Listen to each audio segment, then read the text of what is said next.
Kızılcık Şerbeti yeni sezonundan ilk tanıtım yayınlandı. Kıvılcım bebeğini kaybetti mi? Firaz kimle birlikte? Doğa mı yoksa Işıl mı? Yeni sezon sürprizleri ve çok daha fazlası bu videoda olacak. Önce bir ricam var. Bu detaylı analiz için sizlerden rekor bir beğeni bekliyorum.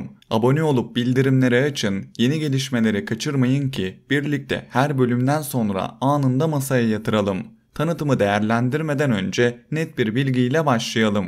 Çimen karakteri dizimize geri dönüyor. Çimen yeni sezonun 5. bölümünde yurt dışından dönüş yapacak ve hikayeye tekrar dahil olacak. Bunca fırtınada bir telefon bile etmeden nasıl dönecek diye soranlara katılıyorum. Zaten esas merak da burada başlıyor. Çünkü Çimen'in geri dönüşü yalnızca bir merhaba sahnesi olmayacak. Aile içindeki dengeleri, özellikle de kardeşlik bağlarını ve ev içi çatışmaları yeniden hareketlendirecek. Üstelik karakterin uzakta olmanın verdiği kopukluk hissi sahnelerde soğuk rüzgar gibi esecek. Şimdi dönelim tanıtıma ve yeni sezonun ilk büyük sorusuna. Kıvılcım ve Ömer cephesi. Fragmanın diline bakınca Kıvılcım'ın zor bir doğum sürecinden geçtiğini ve sonrasında duygusal dalgalanmalar yaşadığını görüyoruz. İzleyicilerin bir bölümü bu tepkileri bebeği kaybetti şeklinde yorumladı. Benim net okuma ve önceki işaretlerle birleşen kanaatim şu: Kıvılcım sağlıklı bir şekilde bebeğini kucağına alacak ve çiftimizin bir erkek bebekleri olacak. Yani kayıp senaryosuna hazırlananlara sürpriz bir ferahlama var. Fakat asıl fırtına doğumdan sonra kopacak. Çünkü Kıvılcım ilk sezonun başlarındaki o savaşçı, mesafeli, hatta zaman zaman sert formuna geri dönecek. Ünal ailesiyle bunca çatışmanın, bunca küçük düşürülme ve zararın bir bedeli olacak. Kıvılcım'ın kalbinde biriken tortu artık net bir mesafe ve tepkiye dönüşecek. Burada Ömer'in pozisyonu belirleyici. Ömer ilişkiyi toparlayan, sakinleştiren, alttan alan tarafta durmaya çalışacak. Fakat bu kez mesele yalnızca iki kişi arasındaki dengeler değil. Aile, şirket, çıkar ilişkileri ve geçmişten taşınan kırılmalar aynı anda masada. Bu yüzden ben iki olasılık görüyorum. Ömer ya Ünal ailesi ve şirketten belirgin şekilde uzaklaşacak ya da zamanla Kıvılcım'dan uzaklaşmak zorunda kalacak. Dramatürji açısından yeniden ayrılık ihtimalini zayıf görüyorum.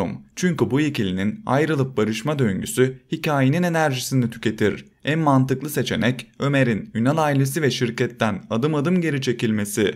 Bu karar Kıvılcım'ın güven duygusunu pekiştirirken aynı zamanda Ünal cephesinde boşluğu da görünür kılacak. Boşluk demişken bu hattı dolduracak isim belli. Fatih, sezon finalinde Abdullah'ın yaşadıkları aile ve şirket üzerinde bir gölge oluşturdu. Yeni sezonda Fatih'in işlere sarılıp şirketi ayağa kaldırma motivasyonunu yüksek izleyeceğiz. İşkolik moduna geçecek olan Fatih'in bu yükselişi evde doğayla soğuk rüzgarları estirecek. Doğa ilişkide ihmal edilme hissini büyütecek ve bu duygu özellikle Işıl'ın fısıltılarıyla birlikte Doğan'ın kafasında daha sert cümlelere dönüşecek. Artık yeter, boşanmak istiyorum noktasının dillendirilmesinin sebebi de bu. Peki Doğa ve Fatih boşanır mı? Bence bu ikilinin kırılma çizgisi kalın görünse de kopuşa dönüşmeyecek. Fatih'in gönül alma repertuarı geniş. Zamanı ve dikkati yeniden aileye ayırma adımlarını izleyeceğiz. Ancak bu süreç üçüncü kişilerin gölgesini sahneden tamamen silemeyebilir. Zaten tanıtımın en çok konuşulan işaretlerinden biri de buydu. Firaz'ın attığı mesajla aynı anda Doğa ve Işıl'ın telefonlarına bir bildirim düşmesi ve ikisinin de heyecanlanması. Bu kurgu bilinçli bir ters köşe ihtimalini arttırıyor. Zihinlerde şu soru belirdi: Firaz Doğa arasında yasak aşk mı? Kendi okumam net. Böyle bir olasılığı gerçekçi bulmuyorum. Doğan'ın karakter aksı buna izin vermez. Hele ki son sezonlardaki kendini ve ailesini koruma çizgisine. Firaz cephesinde de Nursema'ya duyduğu sevgi, onunla kurduğu yeni hayat sayfası ve düzgün imaj kırılmadan bugüne gelmişken Doğa ile bir yakınlaşma hikayesi karakterin iç tutarlılığını bozar. Tanıtımdaki "aklımda sadece sen varsın, kimseyi seni sevdiğim kadar sevmedim" cümlesinin de adresinin Nursema olduğunu düşünüyorum. Evet, yaşananlar ikiliyi zorlayacak. Soğukluk, kırgınlık, hatta bir ara verme gündeme gelebilir. Ama aldatma veya büyük bir yasak aşk beklemiyorum. Gelelim Işıl'ın otel odasındaki o büyük soru işaretine. Kapı açılıyor, Işıl'a bir el geliyor ve Işıl bu eli tutuyor. Peki Işıl'ın karşısındaki kim? Tanıtım dili burada izleyiciyi özellikle Firaz ismine yönlendiriyor. Fakat bu yönlendirme uzun soluklu bir Firaz hikayesi kurulmuşken bana pek inandırıcı gelmiyor. Abdullah ismi de akla geliyor. Ancak Işıl'ın odasına gizlice dikkat çekmeden gidişi bu ihtimali zayıflatıyor. Elde kalan seçenekler içinde en mantıklı görünen Asil.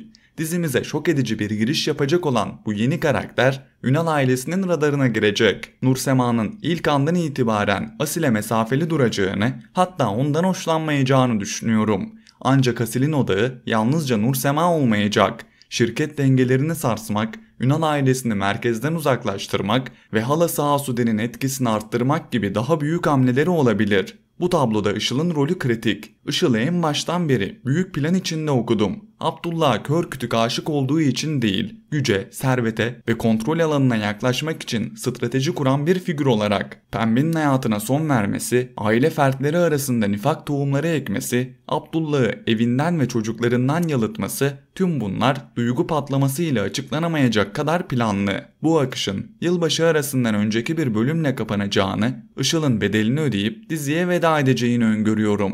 Buradaki dramatik fayda şu: Ünal ailesi malları ve evlatlarıyla sınanma temasında dibe vuracak. Servet elden gidecek ve sıfırdan bir ayağa kalkış hikayesi doğacak. Tanıtımdaki Abdullah'ın repliğinin sezon mottası olması da bu nedenle olası. Evin reisi ilk kez hem baba hem iş insanı kimliğiyle aynı anda sınanacak. Nursema cephesinde Asil'in varlığı bir rahatsız edici takip hissi yaratacak. Asil duygusal olarak Nursema'ya odaklanmış gibi görünse de asıl hedefinin Ünal ailesinin merkezini dağıtmak olduğu sahneler ilerledikçe netleşecek. Asude'nin gölgesi toplantı odalarının duvarlarında belirirken aile bireyleri kiminle ne için beraberiz sorusunun etrafında dönmeye başlayacak. İşte bu yüzden Işıl'ın otel sahnesindeki partnerinin Asil olma ihtimali güçlü. Ancak Işıl bambaşka biriyle çalışıyor ve Abdullah'ı da bu ağın içine çekiyor seçeneğini de masada tutuyorum. Çünkü Işıl'ın hikaye örgüsü tek partnerli değil, katmanlı ilerliyor. Fatih Doğa hattına bir parantez daha. İş baskısı artarken evdeki iletişim boşlukları yanlış anlaşılma üretmeye çok elverişli. Işıl'ın sözleri Doğan'ın zihninde yankılanırken Doğan'ın kendi ayakları üzerinde durma ve çocuğunu koruma refleksi güçlenecek. Burada Doğan'ın bir an için kopuş kartını göstermesi şaşırtıcı olmaz. Ancak finalde Fatih'in evini ve işini geri kazanma hamleleriyle bu çizgi yumuşar. Gelelim sezonun olası anlatı haritasına. İlk bölümler tansiyonu yükseltmek üzere kurulu. Kıvılcım'ın doğum sonrası sertleşen hattı, Ömer'in tercihi, Ünal şirketindeki boşluklar ve Asil'in gelişi. 5. bölüm civarında Çimen'in dönüşüyle ev içi düğümler çözülmek yerine sıkılaşacak. Yılbaşı arasına yaklaşırken Işıl dosyası kapanırsa ikinci yarıda Ünal ailesinin yeniden kuruluşu temasını servetsiz kalmanın getirdiği sınavları birlikte izleyebiliriz. Bu sırada Firaz Nursema ilişkisi soğukluklardan geçse de sadakat sınavını verecek. Firaz'ın mesaj sahnesi izleyiciyi yanlış kapıya yönlendiren bir kurgu hilesi olarak kalacak. Son olarak tanıtım dilindeki ters köşeleri doğru okumak lazım. Dizi bilinçli biçimde bazı isimleri yan yana getirip seyirciyi yanlış çıkarımlara itiyor. Bu yöntem sezon boyunca devam ederse her bölüm sonrası analizlerimizde görüntüdeki hikaye ile arka plandaki stratejiyi ayırmaya devam edeceğiz.